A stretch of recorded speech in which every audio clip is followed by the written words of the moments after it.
Hello, YouTube. So I just came across a video response to an essay a famous essay that C.S. Lewis wrote many decades ago. The essay is called "Man or Rabbit."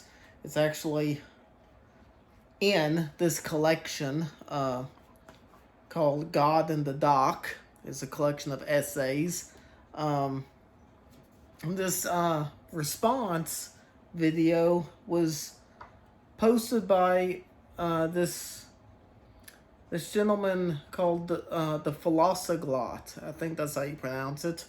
Um, and he's mainly responding to a video adaptation that Inspiring Philosophy posted of someone reading the essay.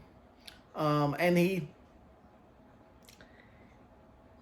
he doesn't seem to fully understand the purpose behind the writing of the essay. He's expecting more from this particular essay than the essay was originally supposed to do.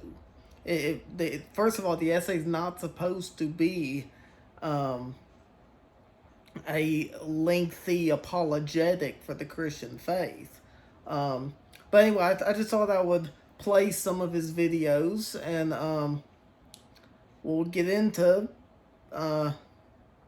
why I think he misunderstands the points that Lewis is making.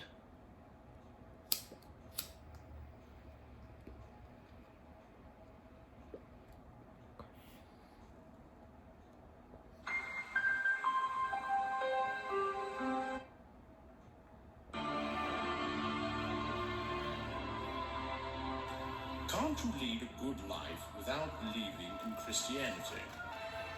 The question sounds as if it were asked by a person who said to himself, I don't care whether Christianity is in fact true or not. Well, that depends on what you mean by not caring.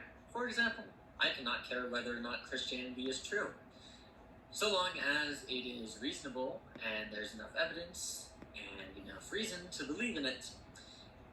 Of course, I could not care about certain things, like if I were to make thousands upon thousands of assumptions, and some of them might be right.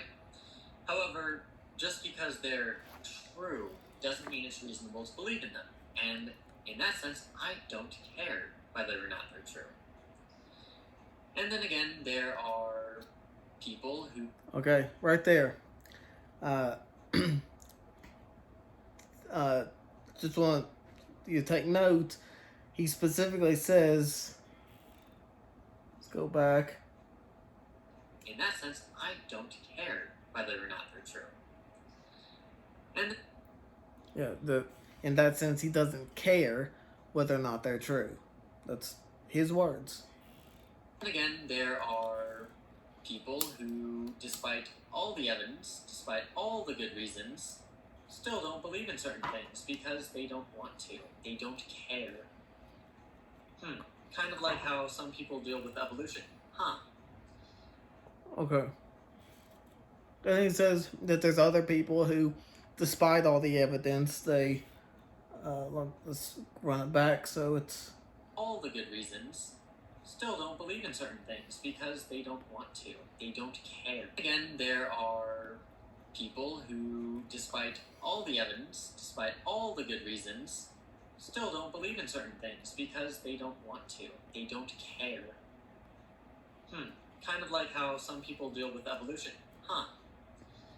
So tell me, what kind of not caring are you talking about? I'm not interested in finding out whether the Okay. One other point. He makes an assumption based on 21st century Christianity as to what C.S. Lewis himself thought about evolution. There's a debate about that Lewis himself didn't really get into that because he wasn't a scientist, so he didn't really get into it.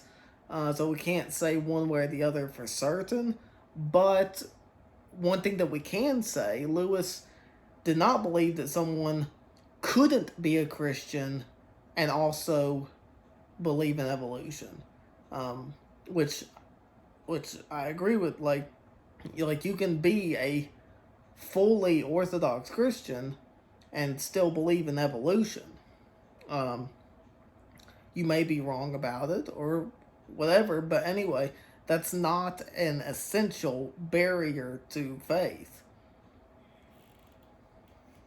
The universe is more like what the Christians say than what the materialists say. Oh, okay. So, people who ask that question give you the impression that they are of the third kind of not caring. That's so fair. And perhaps more importantly, I would like to just state that it is not a true dichotomy that there is Christianity and materialism. There are a wide variety of other options, plus the fact that Christians can. Okay. Here's one thing. At the time Lewis lived, the common blanket term for um, for someone that for an atheist who believed in evolution was materialism.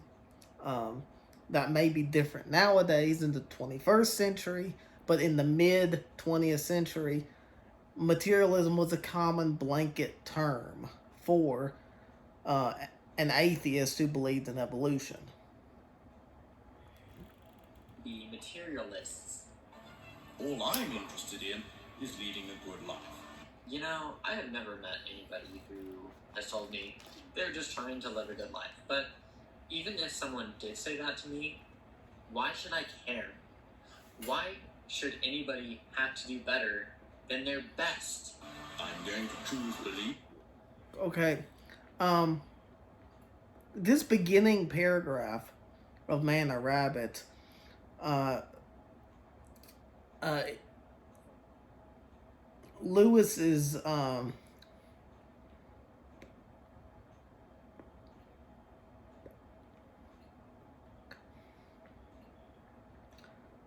Lewis is giving a introductory statement about what the main question he's writing about um, sounds like. He's not saying that. He's not saying that this is what people actually believe. He's saying he's giving he's giving the where, if they ask that question, where they must logically go to. It doesn't mean that they do go to that, but where they must logically end up.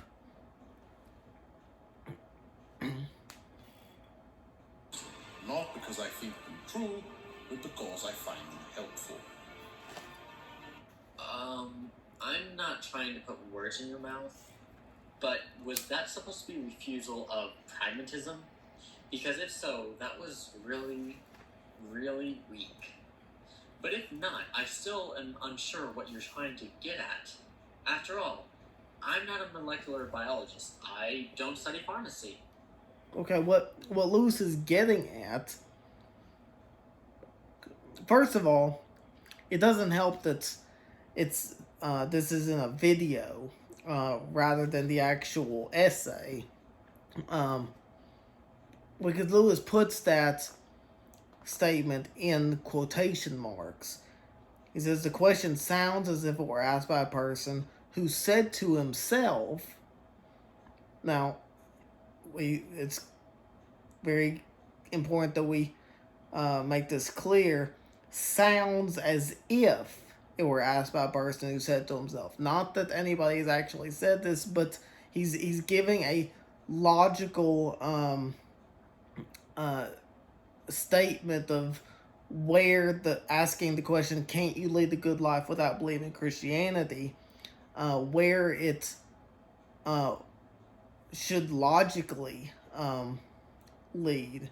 And it says, I don't. The question sounds as if it were asked by a person who said to himself, "I don't care whether Christianity is in fact true or not. I'm not interested in finding out whether the real universe is more like what the Christians say than what the materialists say. All I'm interested in is leading a good life. I'm going to choose beliefs not because I think them true, but because I find them helpful." In quotation mark. Um, and so that that quotation mark of is in relation to someone who asks, "Can't you lead a good life without believing in Christianity?" That I'm not going to choose beliefs. I'm going to choose beliefs not because I think them true, but because I find them helpful. So basically someone that's just wanting to live a good life without believing in Christianity.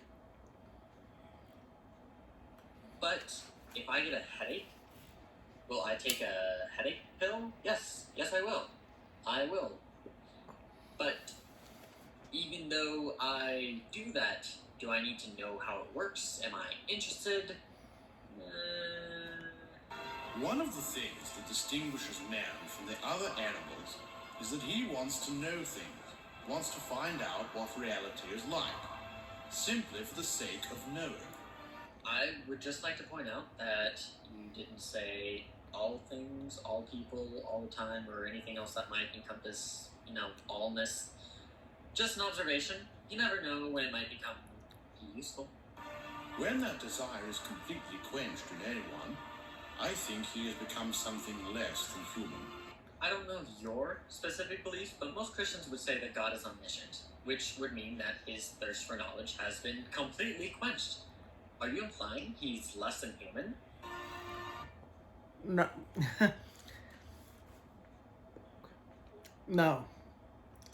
Lewis would, and he talks about the some in his novel Paralandra, but in a different vein. I gotta be careful here because the word trans has been completely butchered by 21st century culture, but Lewis would say that God is um, hang on, what was it they said? I don't know your specific beliefs, but most Christians would say that God is omniscient, which would mean that his thirst for knowledge has been completely quenched.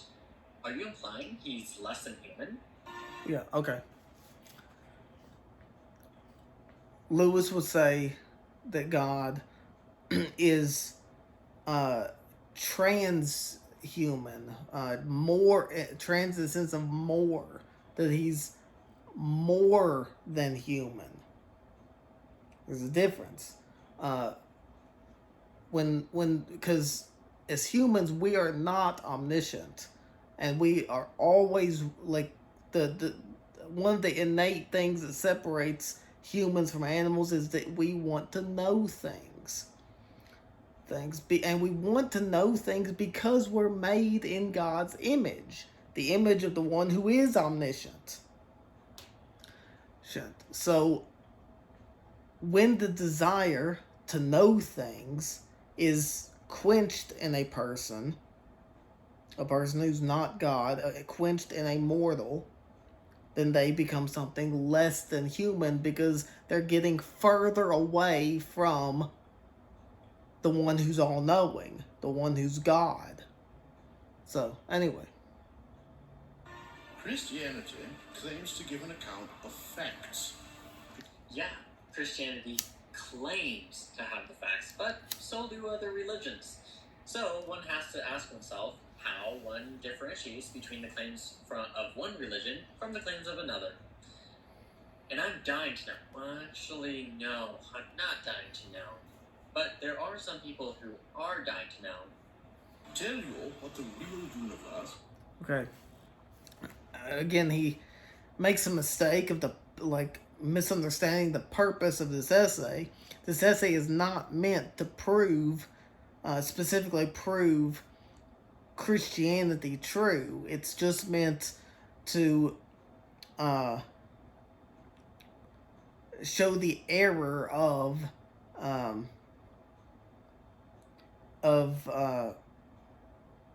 atheistic materialism.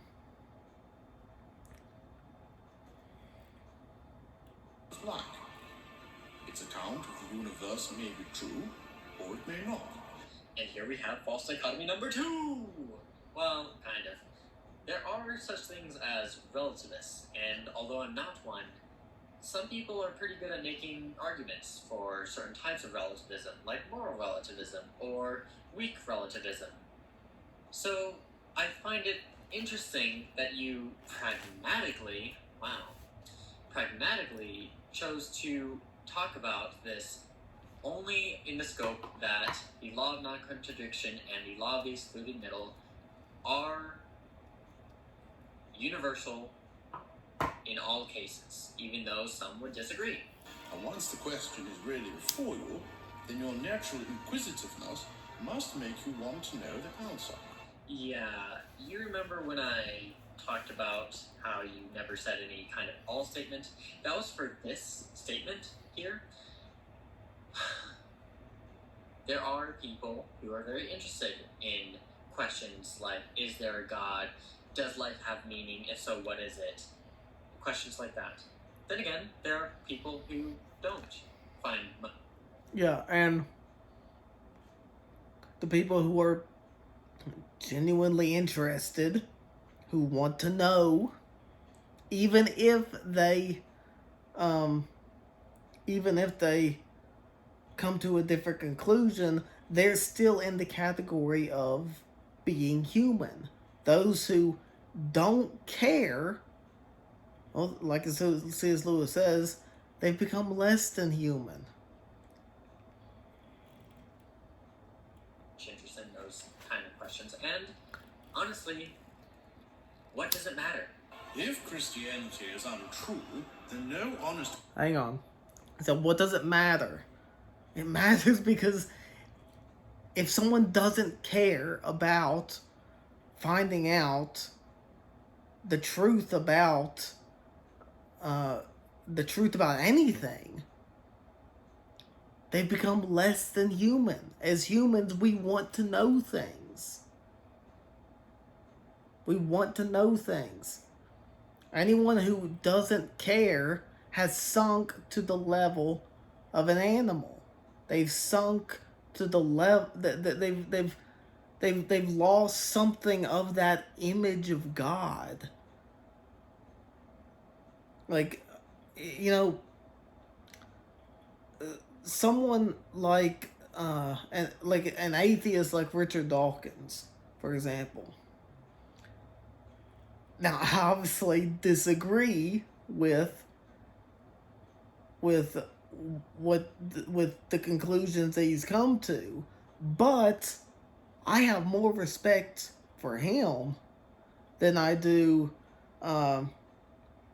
say, an agnostic who doesn't care. And a good book that you should read that addresses that exact issue is The Life of Pi by, I think, Jan Martel. Someone, like, if Christianity is true, then a person should devote their lives to it. But if they come to the conclusion that it's not true, then they should equally devote their lives to, as Lewis is going to say later in this essay, to exposing the gigantic humbug. So that's the thing. Man will want to believe it, however helpful it might be. If it is true, every honest man will want to believe it, even if it gives him no help at all. Possibly. It's debatable, but I would say only if it's reasonable to believe it. As soon as we have realized this, we realize something else. If Christianity should happen to be true, then it is quite impossible that those who know this truth and those who don't should be equally well equipped for leading a good life. Okay, I've let you go on long enough without raising this question, but as a listener, I don't know what you mean by good life. Do you mean a morally good life? Are you speaking from an Aristotelian sense, in which case there's an objective goal for humanity as a race, for each individual? And depending on what you mean, I may or may not disagree with you. And furthermore, depending on what you mean, I might be able to say that, yes, someone who is unaware of Christianity can live a good life, depending on the denomination, of course. Suppose you found a man on the point of starvation who wanted to do the right thing. If you had no knowledge of medical science, you would probably give him a large, solid meal, and as a result, your man would die. For the most part, I would agree with you. Most people generally would probably give the poor homeless man a meal, and in doing so, might cause some harm. But here's the kicker. We don't live in a one-person society. There are other people around us. If the man should fall ill, we can take them to the hospital to get help from others who do know what to do.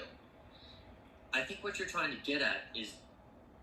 Okay, and here's where he makes a fallacy by trying to take an illustration, an anecdote that Lewis makes further than the anecdote is meant to go.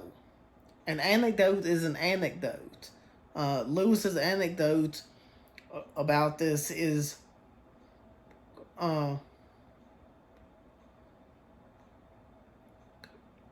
only supposed to illustrate the fact that knowledge of the facts must make a difference to one's actions. If someone has no knowledge of medical science, then the help that they try to give a homeless person in this situation is going to be different and cause harm than someone who does have knowledge of medical science. That's it. It's not meant to like you can't take an anecdote further than the anecdote is meant to go. It's an illustration. The main point that Lewis makes is the sentence before that: knowledge of the facts must make a difference to one's actions. That's the statement that he should be arguing, not nitpicking the faults in the anecdote, because there's faults in every anecdote that humans make in any argument. So don't nitpick the anecdote. Focus on the actual point being made, which is knowledge of the facts must make a difference to one's actions.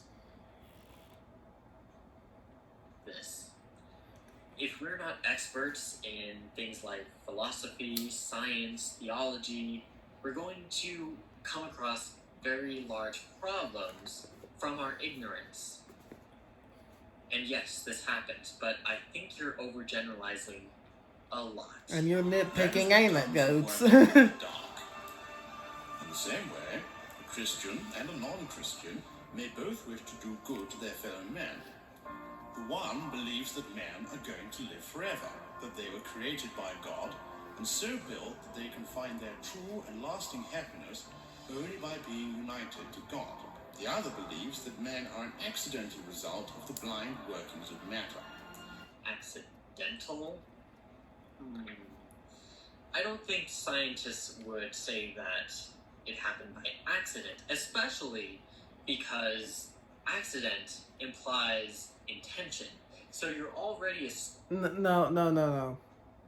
Accident is the opposite of intention. An accident is something that's not intended, something that just happens. Like if you intend something, it's not an accident because you intended it. And so I don't understand what he's saying here, because an accident, by very definition, is the opposite of an intention. If you intended something, then it's not. It's if you intend something, then it's not an accident. And that's what C.S. Lewis is writing. Thing that that the other believes that men are an accidental result of the blind workings of matter. That is the blind workings of matter. An accidental result of that, rather than the direct intention of a creator. assuming there was intention for us in the first place, which you haven't even given evidence for. Where the materialist would simply ask about. And there's another thing he constantly says, which you haven't even given evidence for. This essay isn't meant to give evidence for specifically Christianity. It's only, this essay, Man or Rabbit, is only meant to show what, to show that that being human, the nature of being human, is that we want to know things. It's the question that he starts out with, can't you lead a good life without believing in Christianity? Says this is the question on which I've been asked to write. He then moves away from that question because he doesn't believe that question is the right question to be asking. The right question to be asking is Christianity true or false? That's the question to be asking.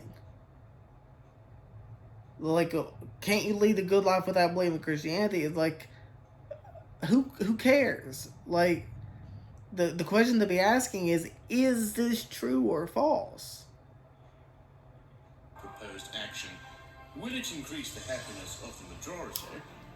The Christian might have to say, even if it does increase the happiness of the majority, we can't do it. It is unjust. Actually, I would say most of your materialists would argue that going with the evidence and teaching things based on what we have found as best as we know is probably better, even if it doesn't make the majority happy. For example, evolution versus creationism. There's tons of evidence for evolution, yet it could be that most people are unhappy with it. So what? To the materialist, things like nations, classes, civilization. Again, this essay is not about creation versus evolution. There is such a thing as theistic evolution, and someone can be a true Christian and believe in theistic evolution. A theistic evolutionist is not a materialist, because a theistic evolutionist still believes that there was a creator.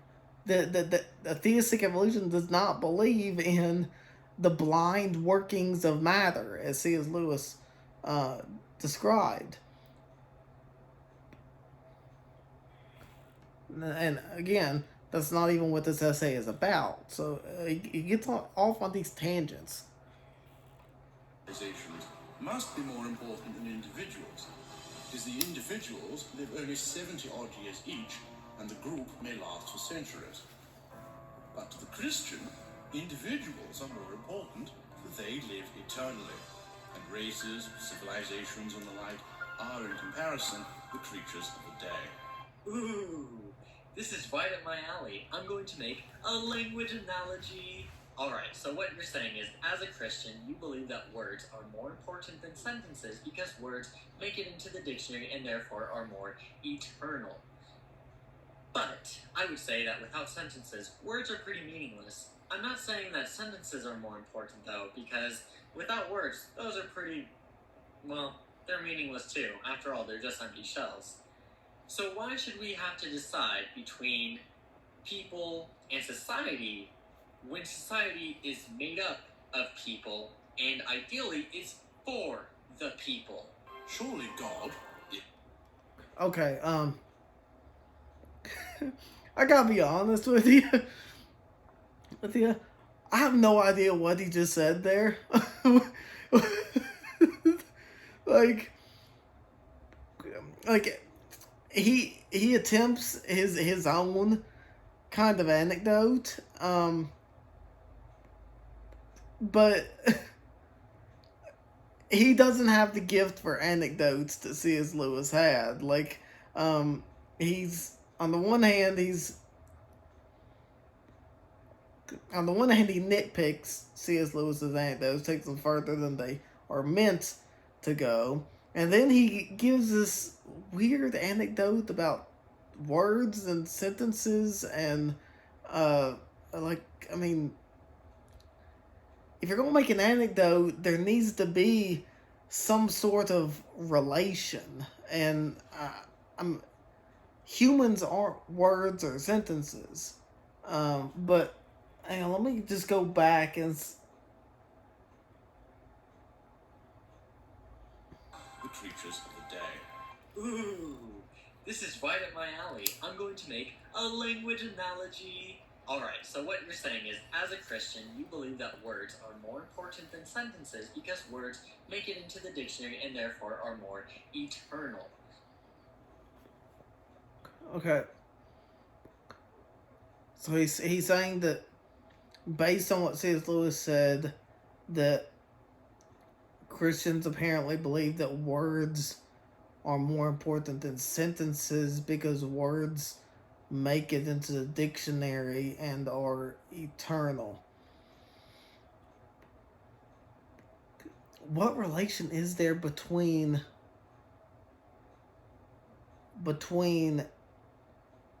a human being and a word or a sentence? And how does that relate to what C.S. Lewis said about what materialists believe versus what Christians believe? I'm not seeing this. Like, I don't understand the point that he's trying to make. Like, it's gibberish to me. like what he said is gibberish. Anyway, if you understand it, leave in the comments. But I'm not seeing the relation between what C.S. Lewis says about what Christians believe versus what materialists believe, with his analogy of words and sentences. It's just very jumbled. But I would say that without sentences, words are pretty meaningless. I'm not saying that sentences... Well, yeah, like, I think everybody, like, I mean, in Scripture, John chapter 1 says that Jesus is the Word, which, I mean, that, as a poet like myself, that idea just appeals to me so much. You can do so much with that image, but yeah, like, words are the building blocks of sentences. I guess maybe I mean, a better analogy, I think, that he could make is that words are like the atoms that make up a human being, which is like the sentence. Um, and of course, the main sentence of all creation, of like with um, Jesus is the Word, and the main sentence is, "In the beginning, God created the heavens and the earth." That's the main sentence of everything. Um, but anyway, I'm not understanding what he's saying.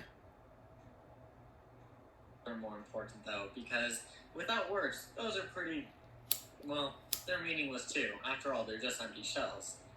So why should we have to decide between people and society when society is made up of people and ideally it's for the people? Surely God, if there is a God, will not punish a man for honest mistakes. Not necessarily. It depends. Is your God forgiving? All forgiving?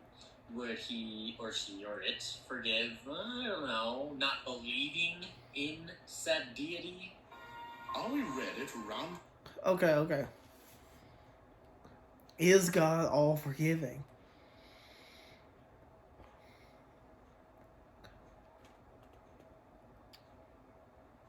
Here's the thing.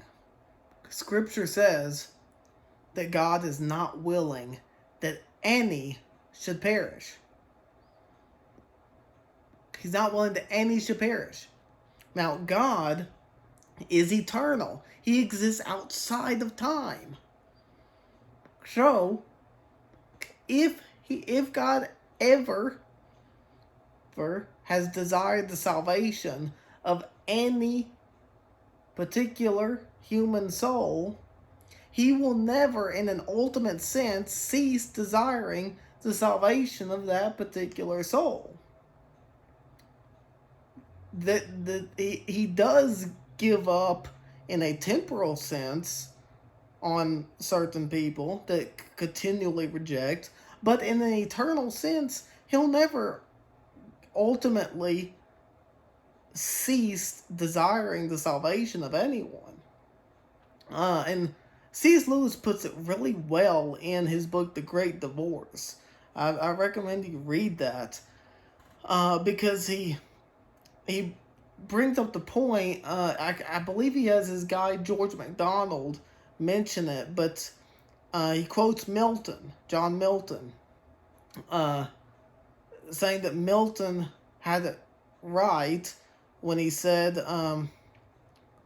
that the choice of every lost soul can be described in the words of Milton: better to reign in hell than serve in heaven.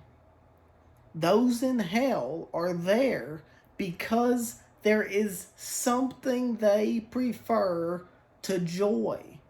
Something they prefer to joy, even at the price of pain and misery. So, the question is, will all people eventually be saved?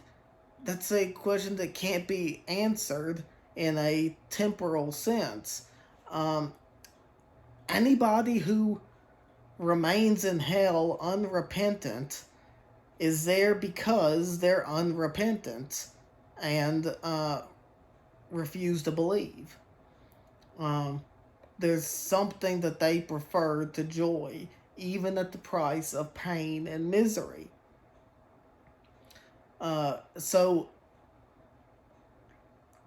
Traditional universalism is wrong because it necessarily excludes the free will of God's creatures. But like with anyway, like I said, God is all loving, and he will never cease trying to woo a lost soul to himself. in an eternal sense. He may cease temporally here on earth, but in an eternal sense, he won't cease. So the biblical view is really a conditional universalism. Uh, he won't he like C.S. Lewis says, he won't call blue yellow to please those who insist on still having jaundice. Risk of working in the dark all our lives. Yes, we have to be working in the dark. You want to know why? Because not everything is predictable. Because we don't know everything.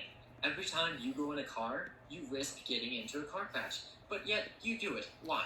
Because of deductive reasoning, because of inductive reasoning, and because of probability. Because of those things. We rationalize things, we reason things, and thanks to pragmatism, natural pragmatism of the human mind, we do things. And yes, there's uncertainty, but it's okay. You don't have to be 100% certain. Certainty is a red herring as far as I'm concerned, because it's an emotion just to put your mind at ease. Doing infinite harm. Infinite. Well, okay, wait. Again, there's so much that he's saying that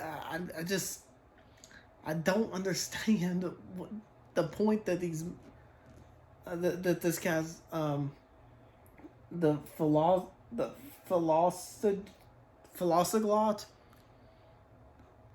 that I don't understand, like, anyway. Harm. How can I, as a finite being, possibly do infinite harm to anybody? Okay. If you are a finite being, that would be true. True. But the question is, are you finite? Are you finite? Or are you going to live forever? Because here's the thing.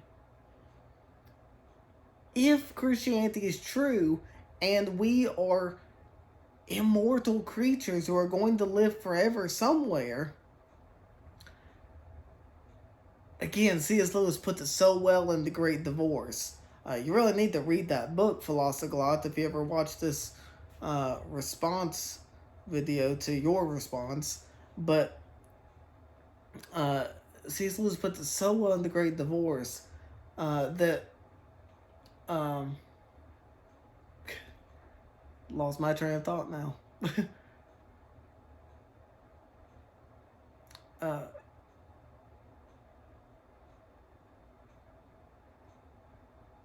Anyway, let me go back. Put your mind at ease. Doing infinite harm. Infinite harm? How can I, as a finite being, possibly do infinite harm to anybody? At least...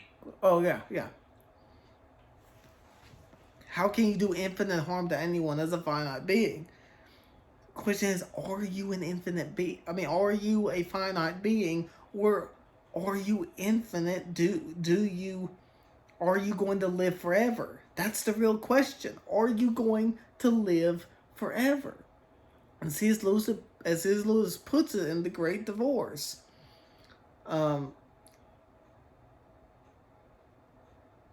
if we're going,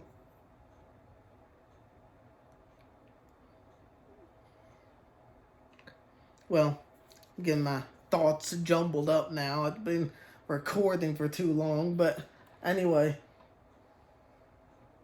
the question is, are you really a finite being, or are you going to live forever? And that's the main point C.S. Lewis is making in this essay.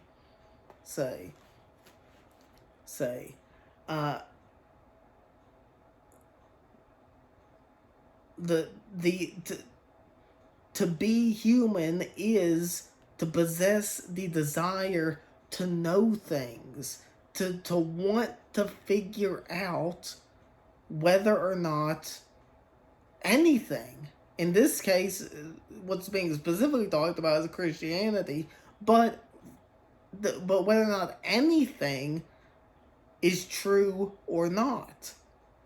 And for anyone who doesn't care about that, has become something less than human, because they're getting further away from the image of God that they're created in, the image of the omniscient one who knows everything. Anybody other than myself, are you saying that the Christians who say you put yourself in hell, you punish yourself for not believing, that those Christians are wrong? That no one will punish us or blame us? Do you only do things out of fear of punishment? And if there weren't any punishment, things wouldn't matter to you anymore? Okay. Here's where he's being sort of disingenuous to Lewis's argument. Let me see if I can find that specific spot in here, because he's skipping through the video.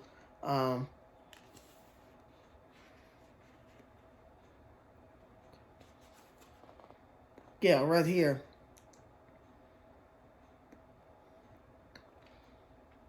Surely God, if there is a God, will not punish a man for honest mistakes. But was that all you were thinking about? Are we ready to run the risk of working in the dark all our lives and doing infinite harm, provided only someone will assure us that our own skins will be safe, that no one will punish us or blame us? And then he says, I will not believe that the reader is quite on that level. So, what Lewis is saying is essentially the exact opposite of how he's trying to portray Lewis. Because he says, was that all you were thinking about? Are you really prepared to run the risk of doing infinite harm by your lack of caring whether something is true or not, provided only that you won't be punished or blamed? And Lewis says, I will not believe that the reader's quite on that level. That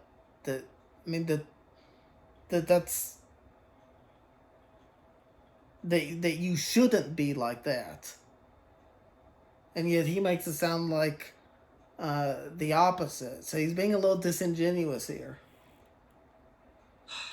I'm the Philosoglot.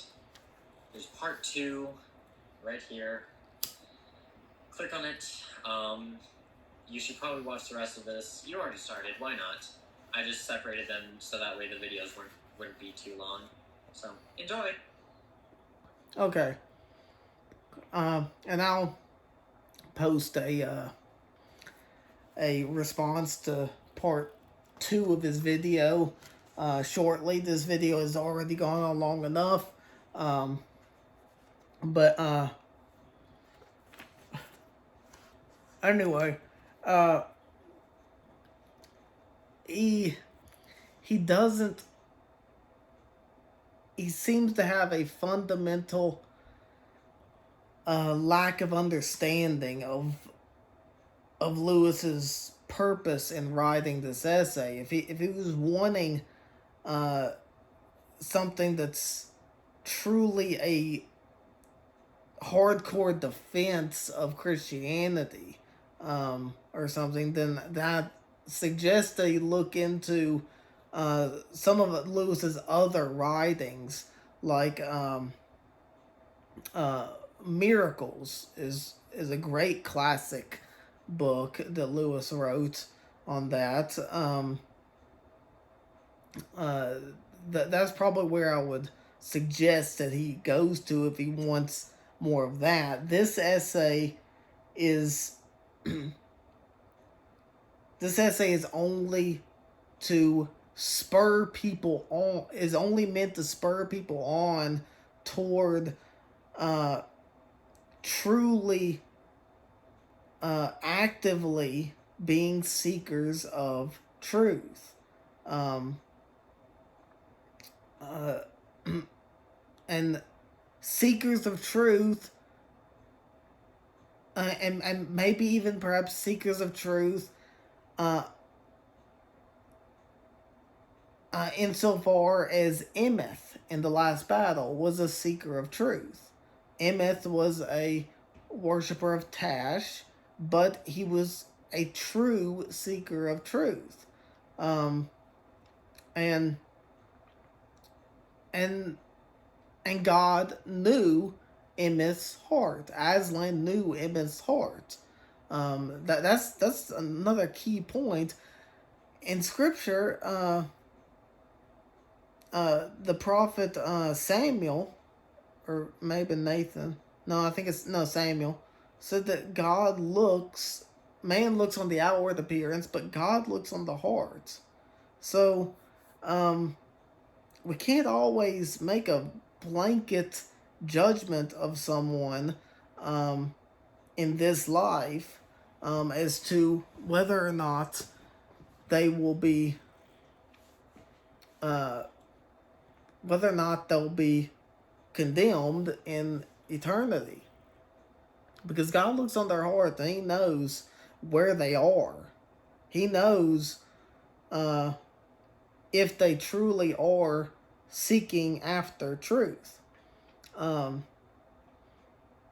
that's what this essay is about. It's not really a apologetic or defense for, or at least not a detailed defense of Christianity. I suggest you look into Lewis's other writings, like Miracles.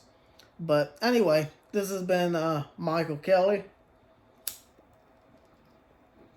And by the way, this blend that I've been smoking in this video is King's Highway. Used to be King's Foil, from the Country Squire Tobacconist in Jackson, Mississippi. Smoking it in my Peterson. I love Peterson pipes. But anyway, I'll see y'all in the next video, which will probably be part 2 of his, the Philosoglot's response.